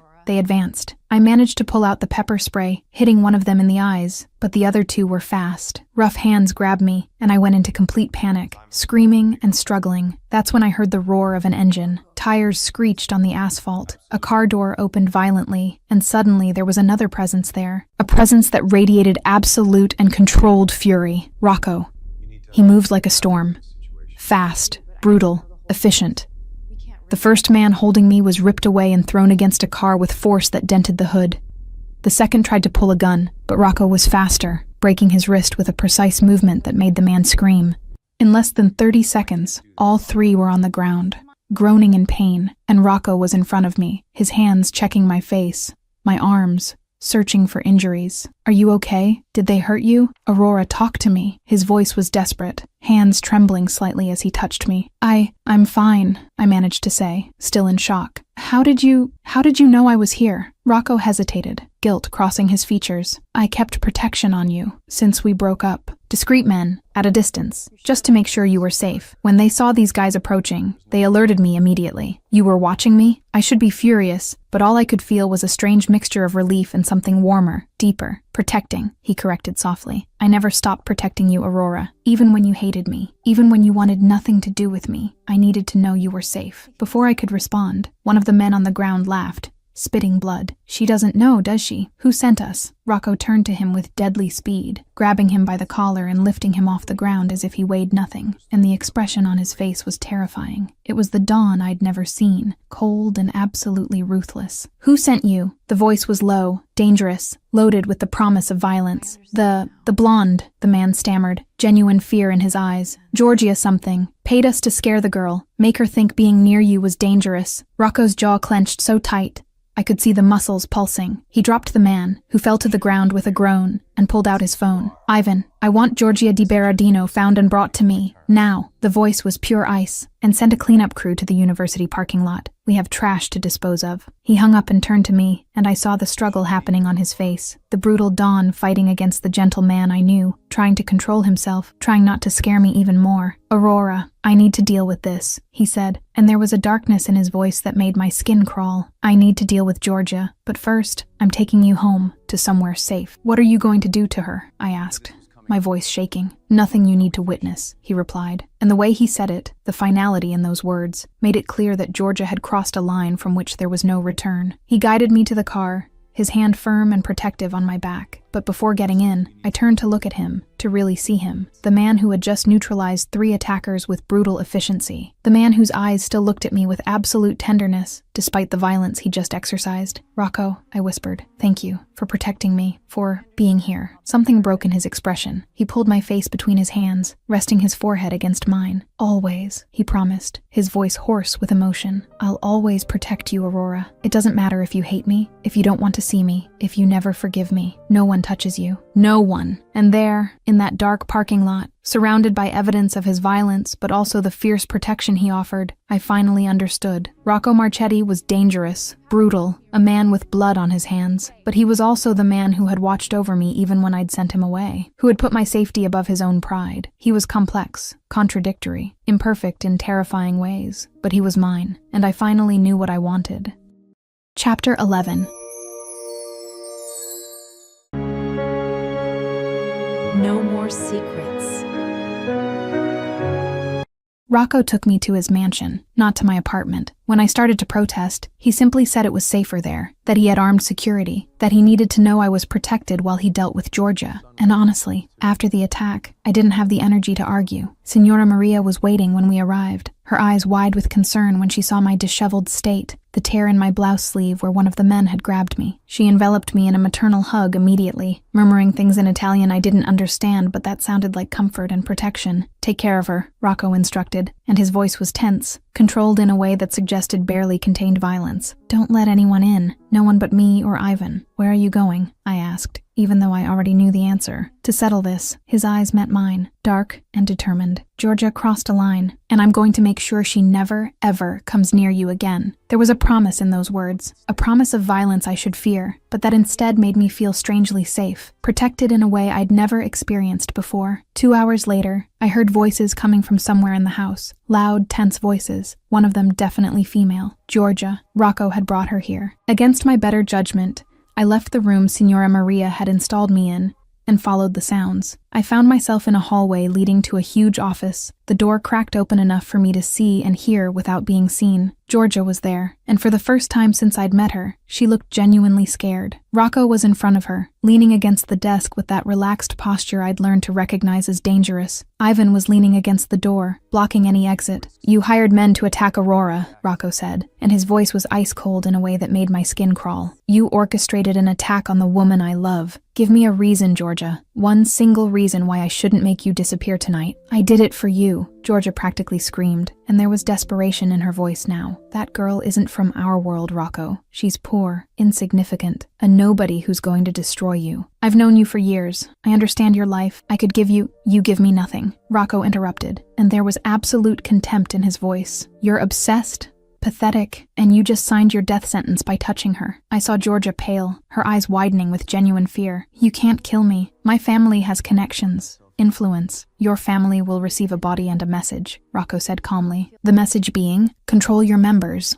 or they'll keep disappearing." That's when I walked in. I didn't plan it, didn't think, just pushed the door open and entered that office before Rocco could do something he couldn't undo. "Aurora," he began, surprise crossing his features. "No," I cut him off, walking until I stood between him and Georgia. "Don't kill her, Rocco. Not for me. She tried to hurt you." His voice was tense, fighting for control. "And she failed, because you were there, because you protected me." I placed my hand on his chest, feeling his heart beating fast under my palm. "But if you kill her now, for me, I carry that weight, and I can't be the reason you add another name to the list." I saw the struggle happen on his face, the Don who wanted to eliminate the threat versus the man who wanted to give me what I was asking. Finally, after what seemed like an eternity, he nodded slowly. "Leave New York," he said to Georgia, without taking his eyes off me. "Tonight, and never come back. If I see you in this city again, if I hear your name near Aurora, nothing will stop me. Understood?" Georgia nodded frantically, already running to the door Ivan had opened. She disappeared into the hallway, and we heard her high heels echoing as she fled. When we were alone, Rocco pulled me into his arms, holding me as if I might disappear at any second. I allowed myself to stay there, absorbing his warmth, the familiar scent, the feeling of absolute safety that only existed when I was near him. "You asked me not to kill her," he murmured against my hair. "No one's ever asked me to show mercy before, because I choose to know the man, not just the Don," I replied, pulling back enough to look into his eyes. "I can handle the truth, Rocco. I can handle who you were, what you did, but I can't handle lies. I can't handle secrets." "No secrets," he promised immediately. "Never again. Total transparency, Aurora. You'll know everything. And I have conditions," I continued, my voice getting firmer. "If we're going to do this, if I'm really going to be with you, there need to be boundaries. I don't get involved in the work. Ever. You don't bring it near me." "Agreed. Completely." He took my face between his hands, his eyes intense on mine. "I'll protect you from that world, Aurora. You'll never have to witness it, never have to carry the weight of what I do. And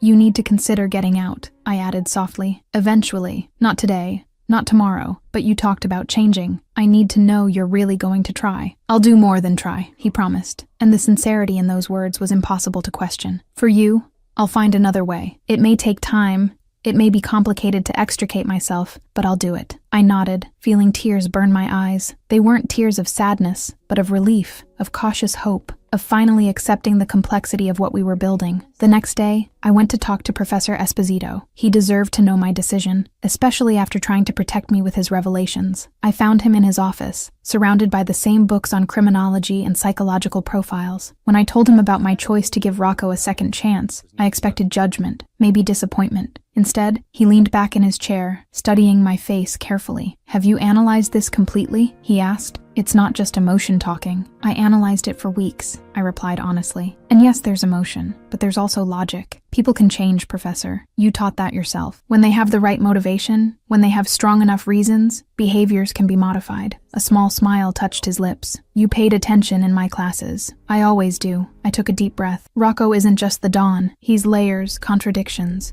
potential for change. And I choose to believe in that potential. Professor Esposito nodded slowly. "Just be careful, Aurora. And if he ever hurts you, if he crosses the lines you've established, you leave."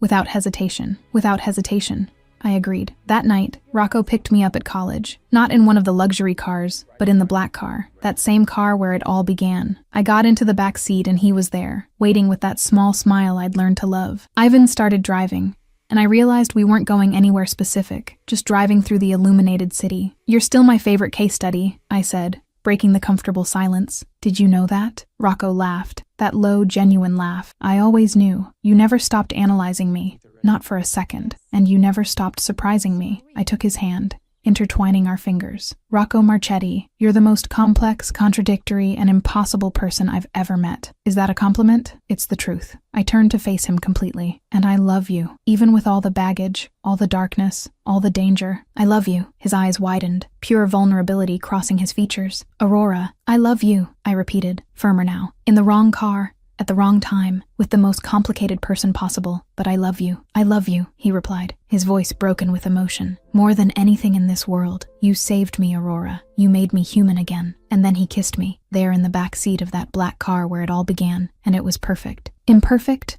and perfect at the same time, like us. Chapter 12.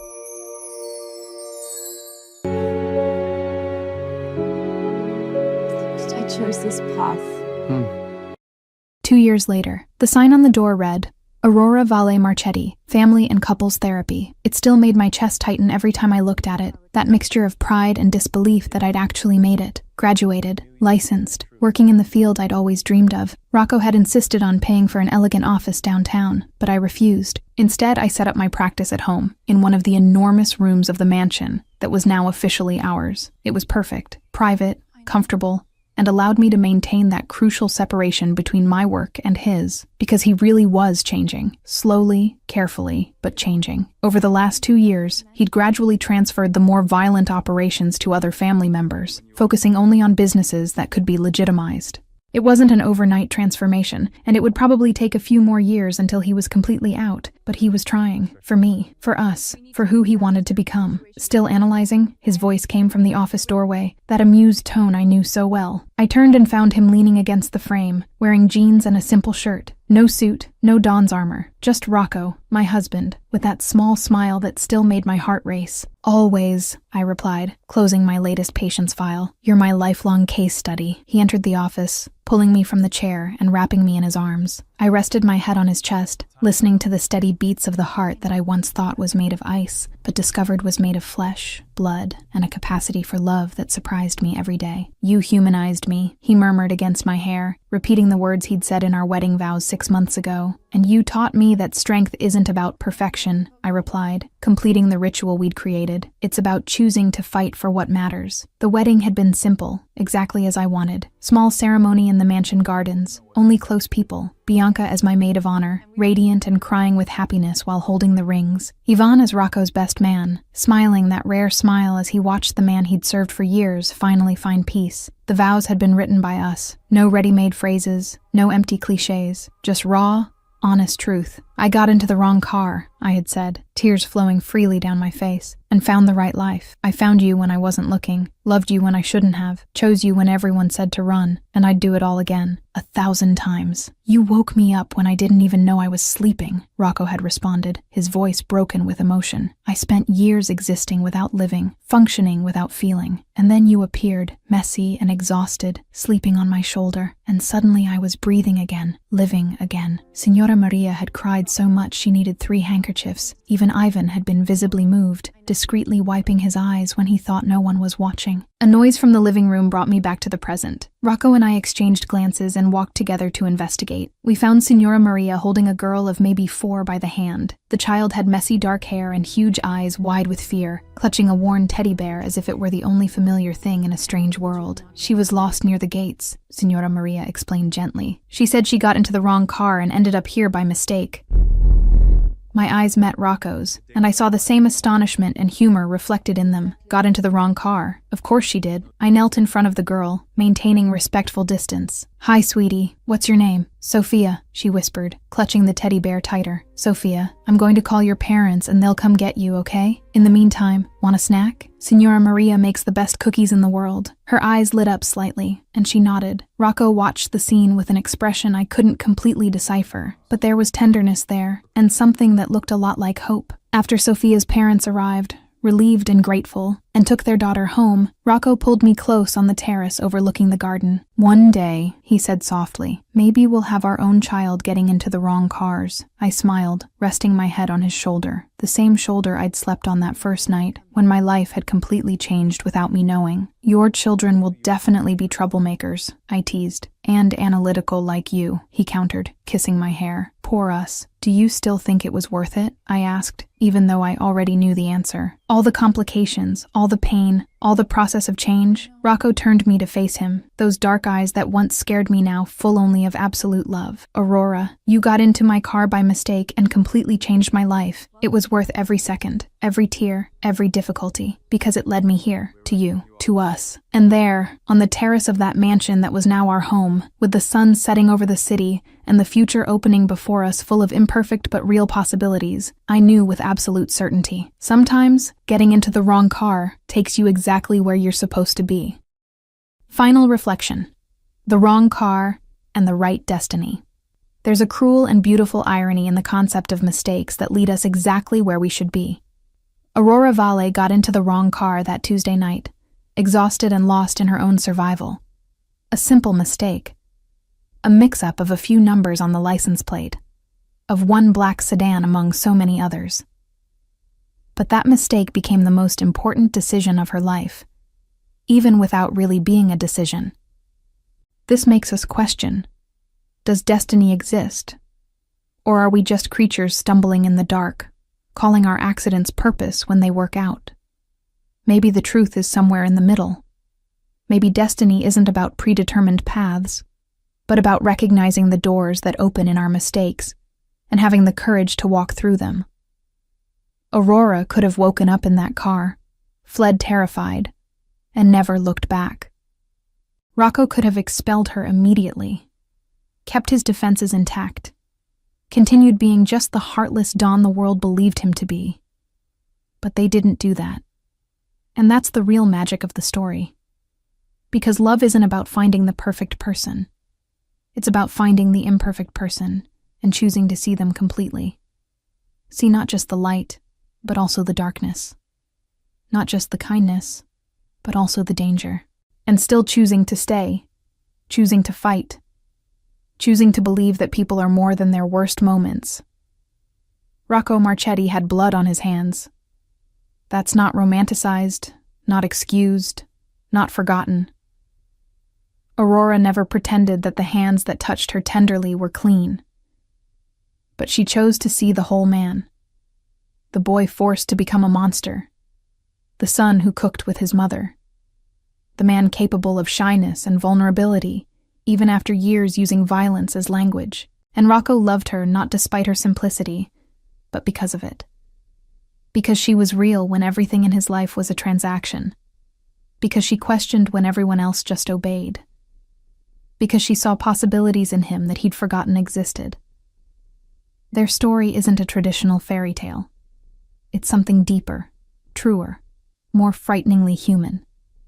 It's about second chances not as erasure of the past, but as a conscious choice to build a different future. It's about transformation, not as instant magic, but as daily, constant, painful work of becoming better. It's about accepting that loving someone complicated means embracing complexity. It means establishing clear boundaries while keeping your heart open. It means demanding true change, not empty promises. It means being willing to see the contradictions in someone and loving them not despite them, but including them. In the end, Aurora and Rocco prove something fundamental about the human condition. No one is beyond redemption if there's someone willing to believe in the possibility of change. And no one is so lost that the right love, at the right time, can't begin to heal them. So maybe mistakes aren't really mistakes. Maybe they're just the universe pushing us toward conversations we needed to have, people we needed to meet, versions of ourselves we needed to become. Sometimes the wrong car takes you exactly home, and sometimes home is a person you never expected to find.